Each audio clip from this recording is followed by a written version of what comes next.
Hey eTalkers, and welcome back. This week we're covering all of the latest celebrity gossip, giving you a pop culture history lesson, and testing out some fidget toys. Stay tuned for all that and more.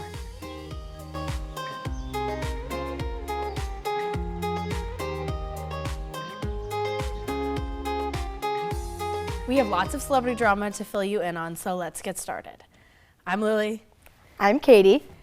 And let's get into it. It's been a busy week. Okay, first of all, we have Tom Brady and his cryptic Instagram story. So this diva, Tom Brady and Gisele Bündchen, they were married, and then they got a divorce when he quit football. Mm-hmm.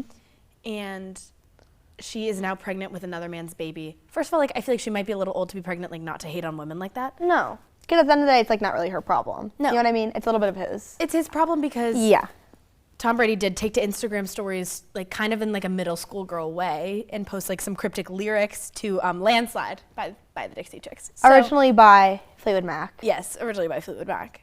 Covered by the Chicks. Yes, you're right. Of course. You're so right. I'm so sorry. Don't even. I'm a big Stevie Nicks fan. I'm a big Stevie Nicks fan myself. I don't know how I messed this up. Yeah. So what are your thoughts on that? A cryptic message from a 45-year-old man? I'm gonna be honest. I don't understand why we're acting so surprised because I'm also a football fan. Did you know that? No. I'm a really big football fan. Oh, okay. He's kind of an emotional man. Would you like to talk about him kissing his children on the mouth? What do you say about that? He is a bit of an emotional man. There's nothing wrong with that. No.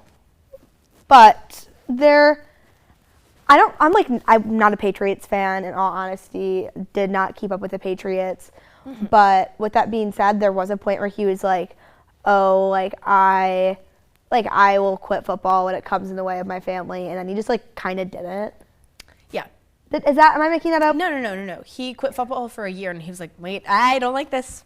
And then he went back to it. Yeah, even though he had a family to raise. And Gisele was tired of that. And honestly, I respect her for leaving.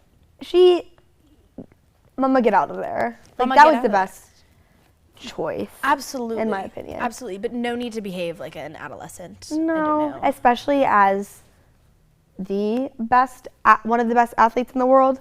That might not be in our best interest, but that's my perspective on it. That's not the best look, I feel. And that's kind of where I stand on that. Bad look. Kind of a bad look. Bad looks. On another note, it's kind of rumored that Joe Alwyn and Kendall Jenner are something of an item. That was not on my bingo card. That is hearsay and conjecture, so don't take this as fact, but they're rumored to be dating. I think that's really weird. There's I don't know. I feel like there's not enough degrees of separation between the two of them, Yes, but at the same time, when I think Joe Alwyn, I do not think a girl like Kendall Jenner. No. Okay, so Joe Alwyn dated Taylor Swift. If you don't know, now you do. And I don't know that Kendall Jenner and Taylor Swift were ever really friends, especially after this Kim and Kanye thing. I was gonna say. So if anything, they're kind of frenemy vibes. But I think this is a really weird pairing because Joe Alwyn, come on. Taylor Swift. He's nobody's first choice. I'm gonna be honest. Not to be rude. Taylor Swift, very. But adult men shouldn't be blonde. Someone had to say it. But Taylor Swift to me, very I'm thinking folklore. The Tortured Poet Society, very poetic, very, very wordy, and I just want to write my music and play my guitar. And she's Kendall Jenner, she's an artist, and she wants. And she's kind of like that. Yeah, and she's someone who wants to be perceived as an artist, at least in my opinion. Mm-hmm, absolutely. Taylor Swift wants people to perceive her as a songwriter, in my opinions. You know what I mean? And an eloquent type of lady. I can't say the same for Kendall Jenner. Not to put her down. No. She's gorgeous. She's great at what she does. She's awesome. She's my favorite Jenner. Yeah. She owns a tequila company. She has a lot going for her. Mm-hmm. She's obviously a supermodel. She could have anyone she wants. She a lot going for her. Yeah. She's got kind of a lot. A bit. Yeah, I mean a bit. And she was dating Bad Bunny though. To just go from Bad Bunny to Joe Alwyn, I can't think of two more opposite people. I feel that's ridiculous. I cannot think of two more opposite people. Yeah. And I don't agree with it. Did you catch the Timothée Chalamet lookalike contest? Okay, please speak on that. I'm uneducated. I'm highly educated on the matter, actually. So thank God. Thank God we have someone who's highly educated on the Timothée Chalamet lookalike competition. Absolutely. He did not win. He did show up. He was in attendance. That's beautiful. In New York City recently, they hosted a Timothée Chalamet lookalike competition where all the Timmys gathered in New York City. They all gathered in New York City and fought the battle of who was the best Timothy. Unfortunately, my favorite Timothy Chalamet himself, did not win. I was rooting for him. We were all rooting for He did not win. But I'm sure the guy who won, I'm sure he was really highly deserving of that very coveted. That honor, really. That's an honor. That's an honor, truly, to be said. That Yes. Yeah. There was also someone who got arrested. Don't know what for. Did happen, though. Maybe it's because, I don't know. Just like some police intervention at the Timothy Chalamet lookalike contest. It might have gotten heated. Who knows? I mean, absolutely. I think there's something really interesting about the fact that like there's enough men in this world who look enough like Timothy Chalamet for there to be a contest. A Timothy Chalamet lookalike competition. Yeah. Especially like in New York City of all places too. What like I personally have seen many Timothy Chalamet dupes in my day, and it's just like, how ubiquitous can one man really be? Is he just a skinny white man with brown curly hair? Yes. Also, if you had your pick, whose lookalike contest are you hosting? Ooh. I know. Wait, this is a good question. I saw that on your head. I know. I really picked that up. Is this a male celebrity? Yeah. Absolutely. Okay. Honestly, like I kind of want to see, like, I know this is like a basic and bland take, but I would love to see a Harry Styles lookalike contest. I think we'd have No, Kit Connor. I'm so sorry. Yes. Kit, everybody, eTalk is hosting a Kit Connor lookalike If you look like Kit Connor, hit us up. That's kind of a direct call out. What about you? I mean, are you going to agree with the Kit Connor take? Kit Connor, who am I picking? No, I have someone in mind, but I can't. Okay. I mean, I feel like Kit Connor's very unique looking, so like this would kind of be challenging. I agree. And I like a challenge. The Romeo and Juliet. Oh my God, yeah. Clips. I mean, he's just so attractive. It's almost upsetting, and he's just like so funny. And he just like has the personality to go with it. You know what I mean? Yeah, absolutely. Like he would host he would just like I don't know. I know mine. Oh. We're also hosting a Jacob Elordi. Come on. Basic. Of course, basic, but I feel like someone had to mention it. But Jacob Elordi and Timothy Chalamet. Like, if there was a Venn diagram, like I feel like there would be a lot of overlap. Like, I think like a lot of white men generally kind of look like Jacob Elordi sometimes, if they're attractive, obviously. Yeah, that's not always the case. Yeah, they do like similar stuff in their films. Yeah, they're like kind of like brooding artist men. Yeah, they're like very they want to be edgy and eclectic, but they're Timothy Chalamet and Jacob Elordi. So and they're like arguably like two of the most ubiquitous like male actors of this generation. Like everyone knows who they are, and they like act like they're so indie and different. Yes, it's like the personification of A24, if you're familiar. Absolutely. Yes. Those two men, A24 personified. Also like kombucha personified. Yes. They're so indie it hurts. You know, it's like they just kind of like want to wear scarves and be in the cold and read obscure poetry. Yeah, it's Stranger in the Alps by Phoebe Bridgers personified, I fear. Folklore by Taylor Swift personified. Absolutely. I think there's so much truth behind that. Mm-hmm. Okay, moving on. I don't know if you're an SNL fan. I personally love SNL. Mm-hmm. John Mulaney did host the Halloween episode with musical guest Chappell Roan.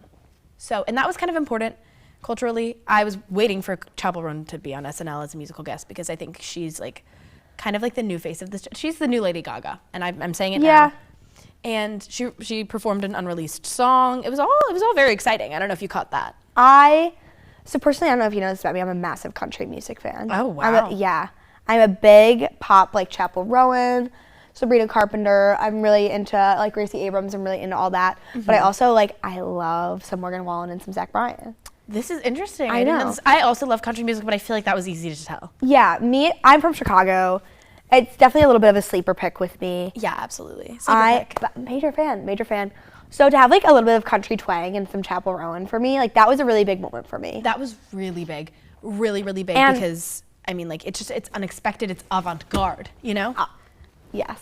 Avant-garde. Yes. Yeah. That's kind of how I feel about that. Like I think she did something that nobody else has done, and it arguably needed to be done. Yes, and I'm so sorry. I feel like I might make some people upset with this. Sometimes Chappell gets a little bit on my nerves.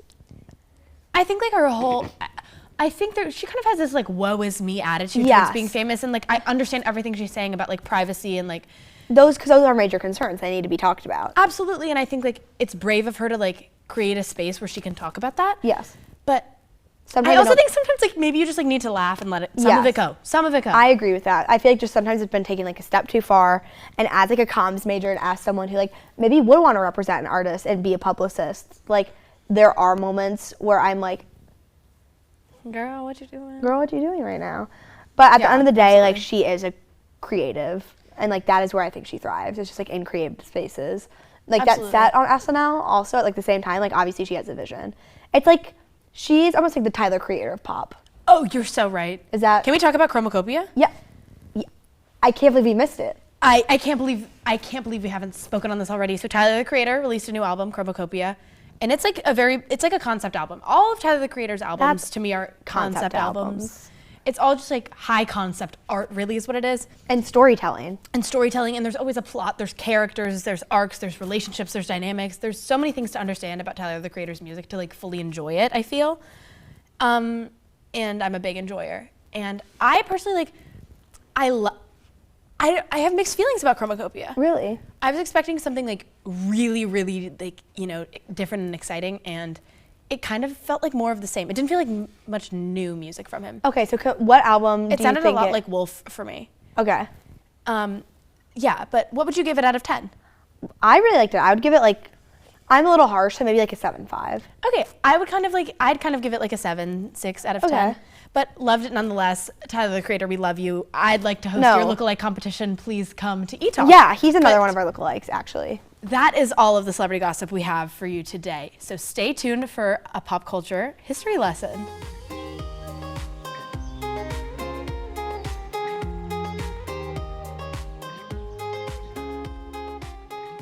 Since we love to talk about pop culture, we decided it's time to take a look at some of our favorite moments in pop culture history.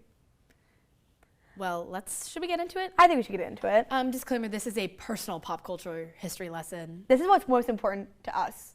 So probably what's least important to many others out there. Yeah, hey, this might not relate to the general population, but this relates deeply with us. This is a deep cut. So let's get started here. First, we have Bye Sister. Where were you when this dropped? They hit the Pentagon with this one. I think this is a really big deal for me personally. I remember where I was. I think this came out in 8th grade. That's right. 8th grade. Late middle school for us. So, okay, this drama is between Tati Westbrook, James Charles, and Jeffree Star kind of inserted himself. As he does.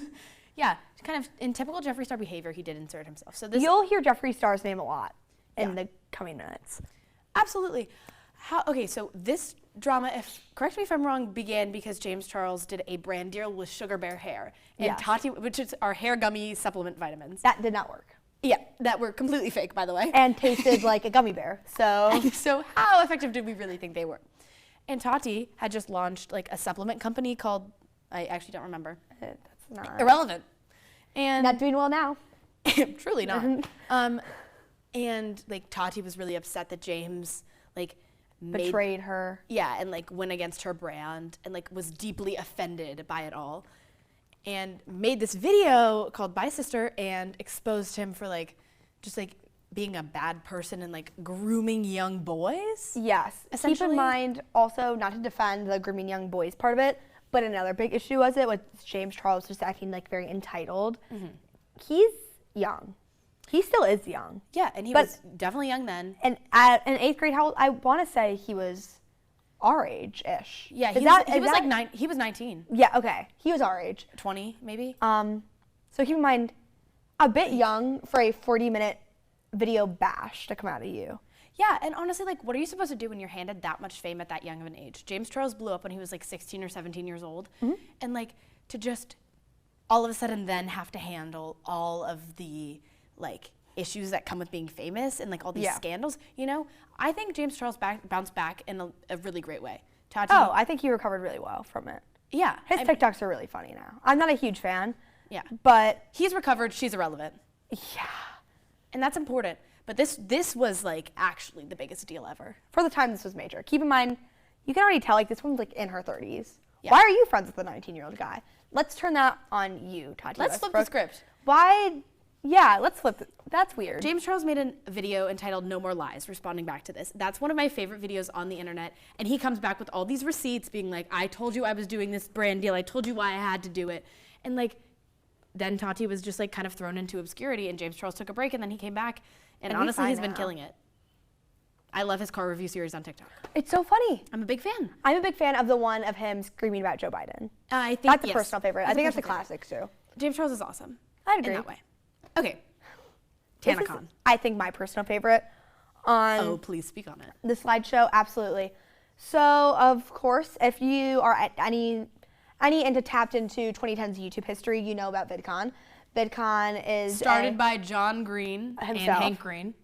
Of course. Big fans of both of them. Of course. Anyways, but VidCon is essentially this convention, think a Comic-Con, but you just go and you sit in panels and you meet your favorite YouTubers and you meet your favorite influencers. And it was a really big deal. Like 13-year-old me would have sold my soul to go to VidCon. I was such a YouTube kid. I was such a YouTube kid. I was like, I was all over the YouTube beef and drama, which is why like this kind of all revolves around YouTube. Yes. And essentially, Tana one day is like, you know what, I'm gonna give my spin on it, and I'm going to invite like Shane Dawson. Who else was invited? I have no idea. I know Shane was, right? I know Shane was invited. And then Ryland, Yeah. his now husband, boyfriend Yeah. at the time. Yes. Tana was basically like canceled from VidCon and like not Yes. allowed to be at VidCon, so she was like, I'm gonna make my own thing called TanaCon, and I'm gonna invite all the problematic influencers and YouTubers. Which is like my niche. Yeah. I think this had so much potential, but what happened? Someone TanaCon was fake. oversold the venue, too small of a venue. No one really got in. Everyone was waiting in Low-key- like hours-long lines outside in the scorching heat in like low-key a Arizona. safety hazard. Yeah. Like It was not the moment. No, it was not. It flopped. Are you familiar with Fire Festival? No. Oh. Fire Festival is like TanaCon on like steroids. Okay. Because it was a festival, but it was like a traveling, like you'd travel there. It was like on like an island. And they like all had like tents and stuff they all purchased. Ooh. But like there was no festival basically. And so it was like imagine TanaCon, but except you have to like live there for days. Oh, that's actually sounds like my personal hell. It's most people's, I fear. That's nightmarish. Yeah. Anyways, At least this one TanaCon. had Tana Mojo. At least this one had Tana Mojo, kind of a national treasure in my opinion. Then Shane Dawson made a series about TanaCon, and Tana did feel like really bad that all of this happened. Like she did not intend for this to be No. a flop and a failure. That I is just think- how the cookie crumbled. It was her management fault. Like Yeah. this had nothing to do with this woman, and she took all the heat for it, and Yep. that was the problem. And I think she, at the end of the day, like, is she kind of problematic? Yes. Absolutely. Like, I feel like she's also like not mean, if No. that makes sense. You know I what I don't mean? think Like she's mean. she's a nice, Careful she's a nice women person. seldom make history, you know? Of Kind of course. vibes, you know? 100%. She's shaking things up. Okay. Team 10. This is major. If you don't know for who me. Team 10 is, like, get out from under the rock you're living under, kind of. This is really major for me. I was definitely like in the Jake Paul. Oh, I was a low gangster. No, I was personally. a Jake Pauler. You were a Jake Pauler? Yes. Wow. I had the beef. merch. We have beef. you- Oh, you purchased the merch. I was 10. Okay. Okay, you don't know. Judgment. That was a lapse. That was a lapse of judgment, guys. I'm so much better now. I Okay, so promise. Team 10. Jake Paul, he's an important player. He is the player. I don't remember literally his any of brother. them except for Nick Crompton and Tessa Brooks. Yeah, that's Tessa Brooks. Where's Nick Crompton? He's I kinda think I think he's white hat back here. He's like kind of flopping around in the back. He's British. These and are the kind of- Martinez twins. I know the Martinez twins. And I think that one's Anthony, and I think that one's Chase. Oh, wow. I was a big Oh. fan back in the day. So Jake Paul releases a song with his. Okay, so Team 10 was a content house. The original Hype House, if you will. Yes, and they kind of like started a big trend, and they made this like music video called "It's Everyday Bro," and it's just like about how successful they are and how they're young and how they have so much money. And it was a big deal. But what happened next is an even bigger deal. The fall of Jake Paul. This is your area of expertise as a low gangster. As a low gangster, I feel like personally, this affected me so deeply. Okay, so this is Logan Paul, Jake Paul's brother. Jake Paul's older brother. And I don't know, at this time on YouTube, diss tracks were like the hot thing. That was the big Kind of stick a pin in diss tracks. We're coming back to KSI that. and Rice Gum were heavily Yes. involved in all of this. I mean, Rice Gum, truly. Stick a pin in that. I don't really know why this video was created, but Logan came out with a diss track against Jake Paul called The Fall of Jake Paul, and there was something called the second verse. And he didn't include that in the original release of the video, and then he released a second verse with Alyssa Violet. Okay, Jake that's Paul's ex-girlfriend. ex-girlfriend. That's Alyssa Violet, used to be your chick. Gonna now leave she in that the there. low gang. Now she in the low gang. We're And not you gonna know she on finish my that. team. And like this was an excellent thing. This is a piece of art. I know every single word to this song. If you played It's Everyday Bro and The Fall of Jake Paul in the studio right now, we we would go off. could sing every word, unfortunately. And this was a really, really big deal.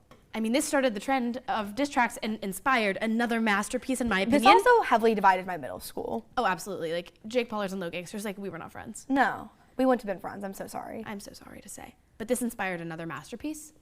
It's Every Night, Sis. And this is where Rice Gum comes into play. And Alyssa Violet again. Of course, we also have another Lamborghini that was rented out for the purpose of And a house filming. that they rented Yes, also. house was rented, Lamborghinis were rented. So many rentals were made. None of this was anyone's property, I believe. But we were all like made to believe that it was somebody's property. Yes, And like, like these someone people had owns a so much Lamborghini. money, and being a YouTuber was the best thing ever. Really, I don't know. All you guys do is fight with each other. So. Yeah. If you can't tell. Yeah, so this is Rice Gum, an important player in the diss track YouTube scene at the time. And like, It's Every Night, Sis was kind of just like, let's throw one more hat into this ring. Yeah. I mean, there was no real relevant reason this exists. This one fell off the I feel kind fastest. It did.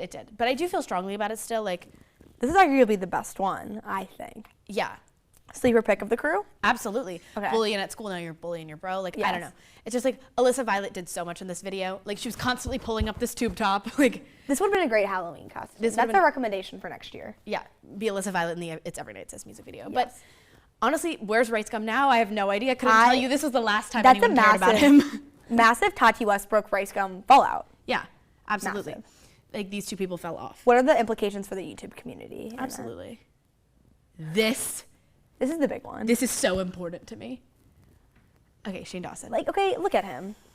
Just like look at how, who is this? Like, eyes Diva. widened. Right now, what's jumping out to me with this picture of Shane right now is him proposing to Ryland Are you thinking on about two that? knees. Yeah. Shane Dawson's like a really important character. He was like a 2010s YouTuber. Yeah, Kind the of- 2010s yeah. YouTuber, I'd say. Incredibly controversial. He's been involved in many dramas and many scandals. He and used kind of, to not be controversial. No, he Back used to in be his so day, he unproblematic. was. And now he's so problematic. Jeffree Star. Would you speak on Jeffree Star, please? So, how we were saying back in the day, Shane Dawson was no drama. Jeffree Star was all the drama. And even being associated with Jeffree Star Was drama. was like we should have seen this coming from a mile away. And these two entities joined forces in like 2016 or 17 Yeah. to create a series about Jeffree Star's life. Yes. Because Shane Dawson is like pictured as this like saint Yes. who's like coming to save Jeffree and like make him like more in touch with reality. Yes. And this kind of stemmed, so originally a lot of Shane Dawson content was based like around conspiracy theories and it's like kind of like goofy skits, like reviews, Yeah, stuff and, like, that's like kind of investigative journalism too. a bit. It was interesting to say the least. And then we kind of shifted to more like docu-series on different influencers in their lives, especially people like Jeffree Star who were deemed to be a little bit more controversial. Absolutely. And that's when we saw the spiral of Shane Dawson was after we got all these docu-series covering various influencers. And then when all the 2020 Black Lives Matter stuff hit, that was just like the... Shane Dawson was canceled in an instant for old tweets he had, as was Jeffree Star. Yes. Both of them are like incredibly irrelevant now. Jeffree Star owns a yak ranch now. I did Shane not Dawson know has that. twins, like twin children. Did you not know this? Shane and Ryland have twins. They're also married. Well, I knew that. Well, I just referenced his like His two-knee proposal. in Cabo. Of I course. wanna say. But they created a makeup palette together, and that was a big deal. The Conspiracy Collection, Yes, I and the docuseries owned follows the Conspiracy Collection. You did? Yes. Do you still have it? I don't think so, but Was I it owned good? I owned the little palette. I mean, I was like, how Any old? controversy? Yes, mini controversy. Not that you know. Not that I know. Not that she I'm a knows or fan. anything. No, she's not a big fan at all. But I was also like, I wasn't really like into like the quality of makeup yet. I Yeah. just like saw Shane Dawson, Jeffree Star palette. It's like, ooh, Yeah, like let's buy that. yeah. I wanted the James Charles palette, but that was not. Santa did not bring me the The James Charles palette. James Charles palette. It's okay, Mom. I forgive you. Yeah, I feel really strongly about these two this series. Every now and then when I'm like having a bad day, I go back and rewatch this series. I rewatch Shane And it Dawson heals videos me. sometimes. Yeah. Oh, a Shane Dawson conspiracy video could save the planet. Actually, I could. so He everyone, couldn't. everyone but chew the on that. videos can. Oh yeah, he Separate not the- saving anything. No, He's not separate saving the art from the artist with these guys. Is that crazy? No, that's like a completely true thing Let's to say. put that out there. Let's put that out there. Perfect. Okay, still softish. I mean, this truly. Okay, so now we're pivoting into more TikTok drama. So still softish, kind of like, at its core is about. A profane picture. Yes. So Josh Richards, this man right here, he was dating a girl named Nessa Barrett. Yes. And there's another party involved in this. His name is Lil Huddy. And Lil Huddy sent Josh Richards' girlfriend at the time, Nessa Barrett, a picture of his little buddy. Okay, a picture of his little buddy. And that prompted Josh Richards and Bryce Hall to make a diss track entitled Still Soft Dish on Lil Huddy. Yes. And I honestly don't have much to say about it. It kind of sucks. That's it. That's it on that. That's that on that. And this is the Hype House. These are some key players. Key players. There's a lot of drama with them. But this is a TikTok content house, and that created like this entire that created the Lil Huddy. Yeah. The space for Lil Huddy to be Lil Huddy. And yes. I mean, like, this just, like, that's him right there. I forgot about Charli D'Amelio. That's Dixie. Wait, oh my. This is Charli. This is kind of, this picture. This is everything to me. Yeah, this was a big deal. I mean, I don't even remember most of what this is about, but there were so many TikTok content houses created after this, and honestly, that was an epidemic. That was the real pandemic we were dealing with in 2020, content houses. Yeah, I agree with that. But that is going to conclude our pop culture history lesson. Next up, we will be reviewing some fidget toys, so don't go anywhere.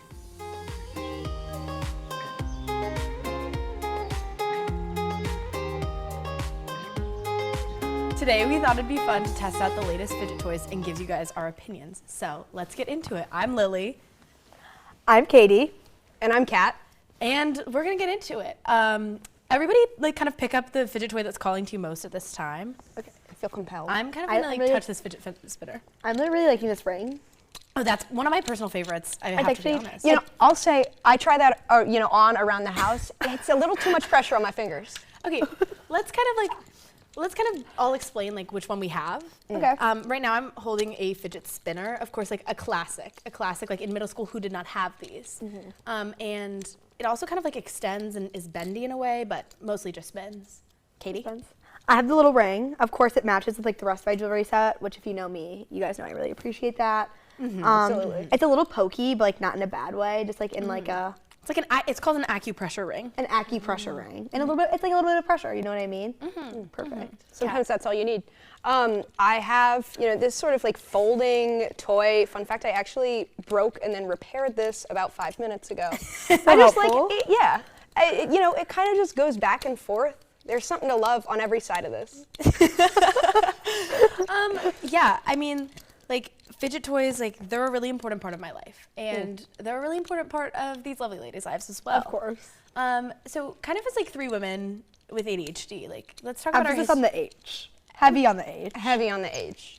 Like, that's kind of hyperactivity. Yes, If you don't know, now you do. If you even choose to care. Yeah, but, like, so what's your personal history with, like, a fidget toy, would you say?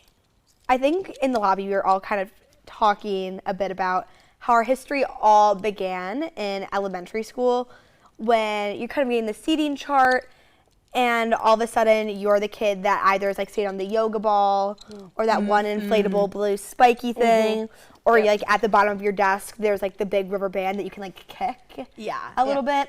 And I think that's at least where my history began and the impression I've gotten. I think it's a similar history for the three of us. Yeah, absolutely. And I think that there's something to be said for the allure that those like special seats had. Because Because I remember, kids would always say, I want to use the blue thing, the blue spiky. And I would, kind of just be sitting, rocking back and forth. Because it was only for these special women like us. Special women like us. That, that had access to these amazing tools. Absolutely. It was like a prize, like, if you got to sit on that thing. On the yoga ball. I thought it was cool. I thought it was and everybody really else cool. did too. Well, that's about uplifting, people with ADHD. Thank God. It's kind of trendy. I don't know. It was kind of trendy then. That was the first micro trend. That was the micro trend to start all micro trends. And then we hopped to the fidget cube, fidget spinner era. Oh, and that requires a switch of fidget toys for us. I'm gonna kind of like move on to a poppet while I talk about this. This is a butterfly poppet. This is I'm gonna say one of my personal favorites. I fell asleep popping this last night and woke up and it was under my bed. Wow. Like it had fallen between the crack of my bed and the wall. I think that's important for right now. There's something really special about this. And that kind of brings me to the fidget spinners of it all. The fidget spinners were such a phenomenon that like I've kind of forgotten about. Well, I remember, even before the era of the fidget spinner and we see some parallels is the Rubik's Cube. Oh! Because in my fourth grade, everyone had a Rubik's Cube, and it infiltrated recess, it infiltrated lunch, it infiltrated English language arts, learning about fractions, and you're sitting there with your Rubik's Cube. And so just as the fidget spinner was banned from my middle school experience around 2016. Me as well. Yeah. The Rubik's Cube was similarly banned, which has something to say about blocking people like us from what we need. So we never had a Rubik's Cube issue, but before your Rubik's Cube era, of course, I think everybody's gonna know what I'm talking about. Silly bands. There was a coveted silly band. And I think for us, it was silly about bands walked so fidget spinners could run. They did. Absolutely. I was gonna say this is about first grade for us. Oh, we're all sophomores for reference. We're about 19, 20. This was first grade. This was first grade. So 2010. And if you walked around with enough silly bands to give you rug burn, you were the coolest kid on the block. Yeah. Yeah. You got to hang out with everybody at recess. I mean, and if you had the special ones that like made cool shapes, or like the sparkly glow in ones. the dark. Oh, glow in the dark. Yep. Glow in the dark is a big one. I was obsessed with like the clear ones. The tie-dye. Yes. Oh my god, the tie-dye. The glow in the dark ones were especially. That was a hot commode. I think at one point I did have some iCarly silly bands, and I think I think that for me was a big deal back in the day. I have a very vivid memory of having like so I had SpongeBob, of course, silly bands, but I also did like have football. Oh, like, interesting. Sports vibes, like kind of Very fidget sporty. toys. Crossing party lines. Yeah, crossing party lines in a sense. I think there was like maybe like like it was kind of like a Tom Brady themed pack. Wow. I wonder if this exists or if I've kind of like gaslit myself into this. Yeah. But I definitely had like a football pack of I'm so sorry, of silly bands, and that was I probably stole them from my brothers. would you say that you had like a football era, or is this just okay? Yeah. Any silly band that you could get your hands on? Yeah, and see that's Quite the thing. frankly. The real silly band was the friends you made along the way. Absolutely. And Yep. the trading, the The offers, trading. Yep. the business side of things. And I feel as if like this really does transfer into all fidgets. It's about the experience. It is. It's about what The you community. can. It's about the community. It's about what you can make. Seriously. It's all about you. It's all about oh, do you see what she did there? the you. Yeah. Oh, duh. Wait, It's all about the maybe- you. Maybe Katie, could you kind of manufacture that? Katie, would you like to talk about what you're playing with? I So feel like we've actually, ignored going back to businesses, going back to some trading, going back to the friends we made along the way. the friends we made along the way. Slime. I think now we're at about, around the same time as the fidget spinner, the fidget cube again. Around middle school for us, for sure. This, not only was slime a fidget, not only was slime fun, but it was also DIY, and it was also a business for many of us. See, it was accessible. And It that's was- like, It was. All Yeah. you needed was the borax under your kitchen sink and the glue. the glue. I like cried and begged my parents to buy me more glue. I was always making slime. Some food coloring, some contact solution. Maybe you can scrap up some glitter from somewhere. Yeah. Some shaving cream. Beads. Maybe. This, I know this one I've got has a little bit of model magic in it. Oh, Yes. Wow. You're fancy. That's when your parents take you to Michael's Yeah. and you just kind of run wild. Exactly, 100%. That's how you know you did something good that week. Yeah, absolutely. That's like the A on the spelling test. You know what I mean? Yeah. Absolutely. Do you have a favorite slime texture, personally? So this is a cloud slime. No, this is Ooh. actually a butter slime, not a cloud slime. Oh, yeah, Excuse get it me. right. I know, I'm really sorry. Let's Yeah. talk definitions here. I know, I'm really sorry. This is a butter slime, it does have some model magic in it. And I know So that air dry clay. Yes, I know that personally, I'm really digging this right now. I'm loving that. You know what I really enjoy is like a visual fidget of, on the Snapchat satisfying videos where they pour the wax over the slime. Yes. And put their Oh, fingers in it. Like, yeah. And to me, that's something that I one day hope that I can do myself. Yeah. Yes. Yeah. Personally, I believe that that's something like I need to accomplish. Yeah, that would be big for women with ADHD. Yeah. Yeah. Do you two know about like fishbowl slime? It's kind of like a clear slime with like a lot of beads in it. Yes. So almost like a crunchy slime, but I love clear slime personally. I have like an affinity for anything that is see-through. This is like something about me. And I was like obsessed with clear stuff as a kid. I'm so happy you can speak your truth. I'm so glad. I'm happy to come out about this at this time. And like kind of say that like clear slime is my favorite. It's really hard to make because you have to let it sit and let all the bubbles go. See, this is important. Not a lot of people know this. You need to let all the bubbles rest to make sure the slime is like completely clear, like glass. I didn't know. Okay, Like glass. and then you add in all these beads, and then it's like crunchy and it's perfect, and it's also clear. And I fear that that's the hardest part about a truly good fidget. You gotta wait. You have to be able to not fidget in order to achieve something great. Absolutely. I agree with that, Yeah. actually. I was a little Absolutely. skeptical, but I agree with Yeah. that. Well, I mean, and that's like, you take a traditional poppet. Okay, yeah, Kat, speak on that. We're gonna ignore the whole. I'm not sure if you viewers at home can see this, but you take a traditional poppet. There's a good side and a bad side, and you have to get through the bad side to get to the good. You're so right. Yeah. It's like life. It's like so right. it's a little bit like life. Yep. So I've sort of just picked up something new. This is my poppet bracelet. This is something that's very important to me. I've been walking around with this all day today. I can vouch for that. Kind of like, there's just something so nice about it. It's handheld. I mean, as are kind of all of these, but this is like really Wearable. This is this is wearable tech. It's This is wearable accessible. tech for all my women in tech. Wearable tech. This is kind of just like, it's just accessible. It's easy to transport. Lightweight, really, is Small. what that is. Small, Petite. compact, petite. So this is kind of like my ideal fidget because it's a poppet, and like, of course, there's a bad side. Okay, but the bad side, you get to the good side, and life is good. Of course. Yeah. Of course, of course. That resonates. And you know what? Like, that is kind of just like the poppet promise, and that's a fidget promise. And you know what? That's all we have for this episode of eTalk. Thanks for tuning in, and we will see you next time. To find out more about eTalk, visit elonstudenttv.org.